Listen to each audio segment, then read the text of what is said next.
কত করে বললাম এই অবেলায় আর বেরিও না, কে শুনে কার কথা। এখন যে বৈশাখী ঝড় শুরু হলো, কে জানে বেচারি কোথায় আছে।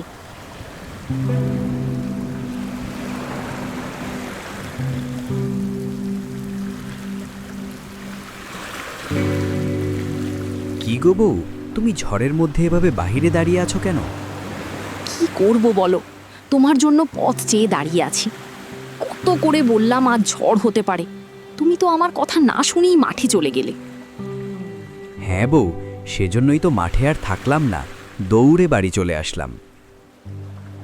চলো ঘরের ভেতরে চলো, যা জোরে ঝড় বইতে শুরু করছে তাতে মনে হচ্ছে ঘরের চালটাই উড়িয়ে নিয়ে যাবে।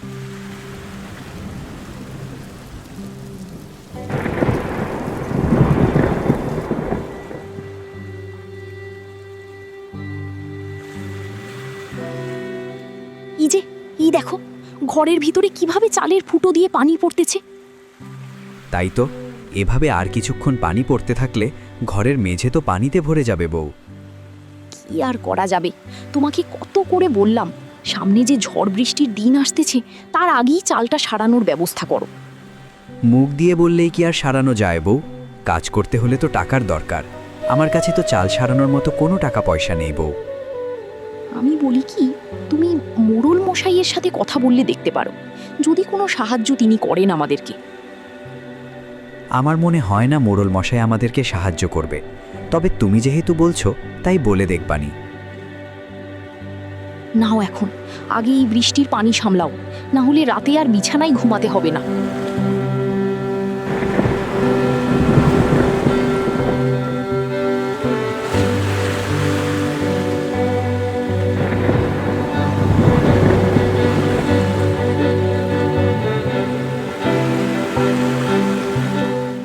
হায় আল্লাহ, আমাদের আর কি উপায় হবে? এবার তো দেখি ঘরের চালটাও উড়ে গেল। বউ, বৃষ্টির পানিতে ভিজে লাভ নাই। মনে হচ্ছে পাশের রুমের চালটা এখনো ঠিক আছে, চলো আমরা ওখানেই যাই।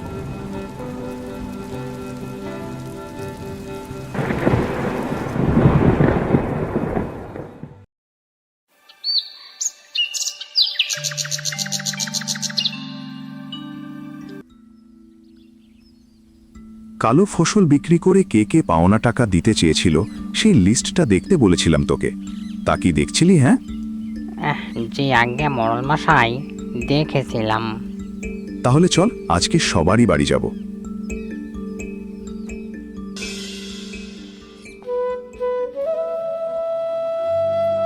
দেখো দেখো, আমাদের কি সর্বনাশ হলো দেখো। এখন তো এই ঘাড়ে থাকাই মুশকিল হয়ে যাবে। বউ, তুমি কোনো চিন্তা করো না, দেখবা আল্লাহ আমাদের জন্য কোনো না কোনো পথ ঠিকই দেখিয়ে দেবে। ওগো, তুমি এখন মোড়ল মশাইয়ের কাছে যাও, দেখো তিনি কোনো সাহায্য করেন কিনা আমাদের জন্য। তুমি তো জানো না বউ, মোড়ল মশাই খুব একটা সুবিধার না, কি দিয়ে কি চেয়ে বসে কে জানে। আগে গিয়ে দেখো তো কি বলে, তারপর না হয় ভেবে দেখবে। আচ্ছা বউ, তুমি যেহেতু এত করে বলছো তাহলে এখনই যাচ্ছি।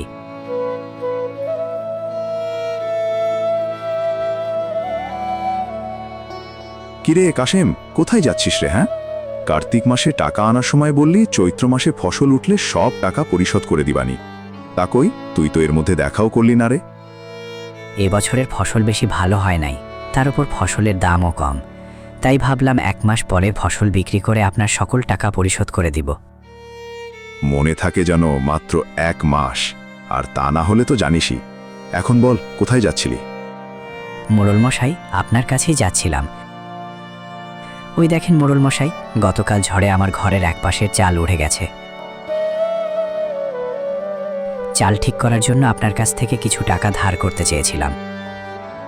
ও আচ্ছা, তাহলে তুই বিকেল বেলা যাস, স্টামে সই দিয়ে যত টাকা লাগে নিয়ে আসিস। কালু, চল কবিরের বাড়িতে যেতে হবে।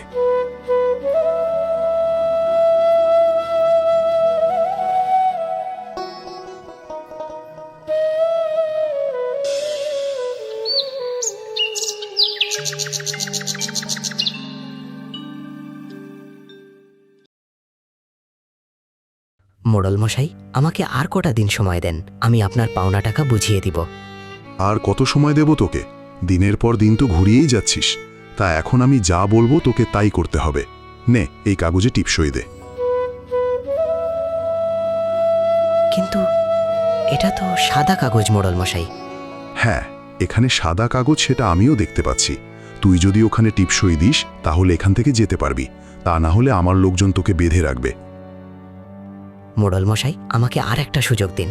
আমি কথা দিচ্ছি এবার ঠিকই আপনার টাকা বুঝিয়ে দিব। না না, তোকে আর সুযোগ দেওয়া যাবে না, তোকে আজই এই সাদা কাগজে টিপসই দিতে হবে।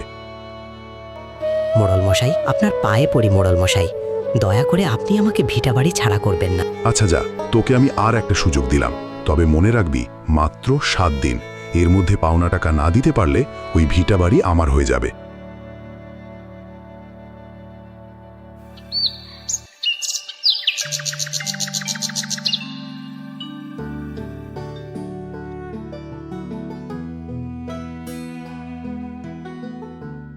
মা, আমাকে কি 1 গ্লাস পানি খাওয়াবে মা? আমার খুবই পানির পিপাসা পেয়েছে। হ্যাঁ বাবা, আপনি বসেন, আমি পানি এনে দিচ্ছি।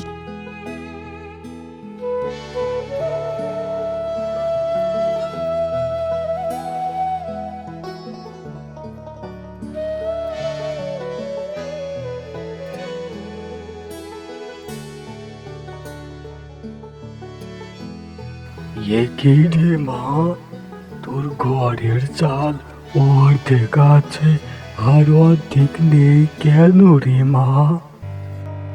কালকের ঝড়ে চালের অর্ধেক উড়ে গেছে রে বাবা। ও আচ্ছা তাই। কিন্তু এভাবে কি খোলা ঘরে থাকা যায়? কি করব, আমাদের তো দিন আনি দিন খাই, একটুখানি জমি চাষ করি, তাও আবার এবছর ফসলের দামও নেই। নুন আনতে পান্তাটা ফুরোই। চিন্তা করিস না রে মা, দেখবি এক সময় সবই ঠিক হয়ে যাবে। তাই যেন হয় বাবা। বাবা, আমি এখন চলি, আপনাদের ছেলের আবার আসার সময় হয়েছে, রান্না চড়াতে হবে। যাবি তো, একটু দাঁড়া মা। এই নে, আমি তোকে কিছু কুমড়োর বীজ দিচ্ছি।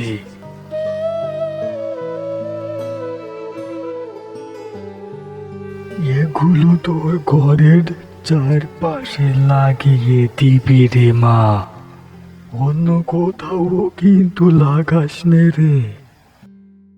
দেখবি তোর সকল অভাব দূর হয়ে যাবে।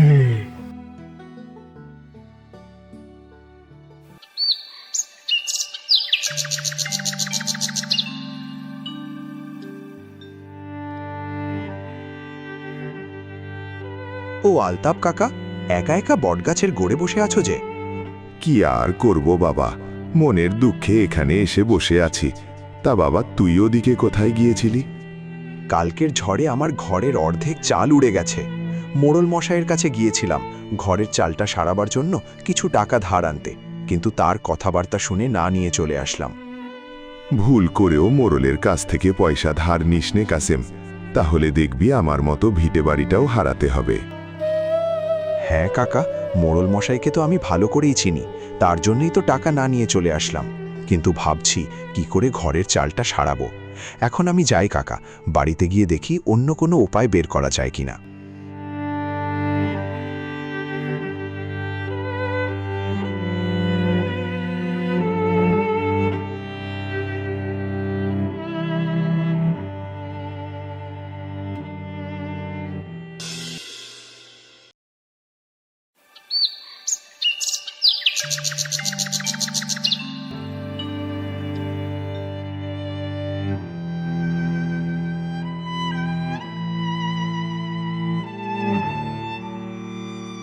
কি গো, তোমার আসতে এত দেরি হলো কেন?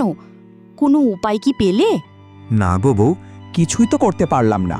মোড়ল বেটা বড্ড পাজি, বুঝলে বউ। এখন পর্যন্ত মোড়লের কাছ থেকে যারা টাকা ধার নিয়েছে তারা সবাই কিছু না কিছু হারিয়েছে। কিন্তু কেন? টাকা ধার এনে সময় মতো পরিশোধ করলেই তো আর কিছু হারাতে হয় না। তুমি ঠিকই বলেছ, কিন্তু গায়ের লোকদের কাজকামের যে অবস্থা, একদিন কাজ করতে পারে তো 2 দিন পারে না। তা কিভাবে টাকা পরিশোধ করবে? আমারও তো একই অবস্থা, একদিন কাজকাম পাই তো 2 দিন পায় না। কোনো রকম দুজনের সংসারটুকু চলে। আচ্ছা, মোড়ল মশাইয়ের কাছ থেকে টাকা ধার এনে সময় মতো পরিশোধ না করতে পারলে মোড়ল মশাই কি করে? কি আর করে, সময় মতো টাকা না দিতে পারলে জোর করে বাড়ি ঘর লিখে নেয়। কেউ কিছুই বলতে পারে না, কারণ 5,000-এর বেশি টাকা ধার দেওয়ার সময় বাড়ির দলিল আগে থেকে নিয়ে নেয়। থাকবো, লাগবে না ওরকম টাকা। তার চেয়ে এরকম ভাঙা ঘরে থাকা অনেক ভালো। তাই তো বলছি, দেখি কিছু করতে পারে কিনা। বউ, তাড়াতাড়ি রান্নাটা করতো, অনেক খিদে পেয়েছে। তুমি যাও, গোসল সেরে ফেলো, আমি তোমার জন্য খাবার বেড়ে রাখছি।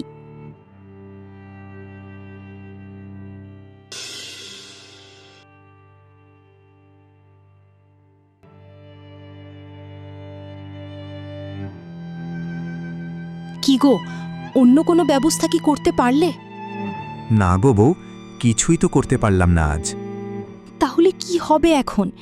এই ভাঙা চালের ঘরে কি করে থাকবো? একটু বৃষ্টি আসলেই তো সবকিছু ভিজে পুড়ে যাবে। কি আর করব বউ, আজ তো কিছুই করতে পারলাম না। তাহলে একটা কাজ তো করতে পারো, যে কোনোভাবে এই ঘরের চালটা কিছুদিনের জন্য তো ঠিক করে নিতে পারো। আমিও তো ওটাই ভাবছি বউ, তবে আজ কিছুই করা সম্ভব না। এখন তো রাত হয়ে গেছে, দেখি কালকে সকালেই চালটা ঠিক করতে হবে। জোড়াপট্টি দিয়ে ঠিক হলেই হয়। এখন রাতে বৃষ্টি না আসলেই হয়। আল্লাহ, তুমি রহম করো।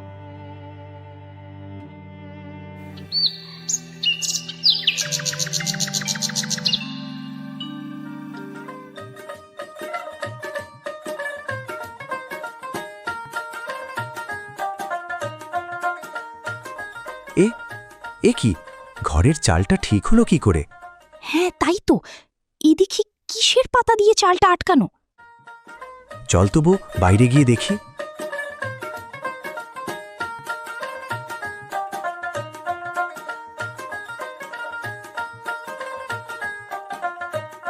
বউ, মনে হচ্ছে ঘরের চালটা একদম ঠিক হয়ে গেছে। এ দেখি চারপাশে কুমড়ো গাছও পাতায় ছেয়ে গেছে, কিন্তু এটা হলো কি করে? আমার তো বিশ্বাসই হচ্ছে না গো। কিন্তু যাই বলো, একদিক দিয়ে ভালোই হয়েছে। সেটা না হয় হলো, কিন্তু এক রাতের মধ্যে এই কুমড়ো গাছ আসলো কোথা থেকে?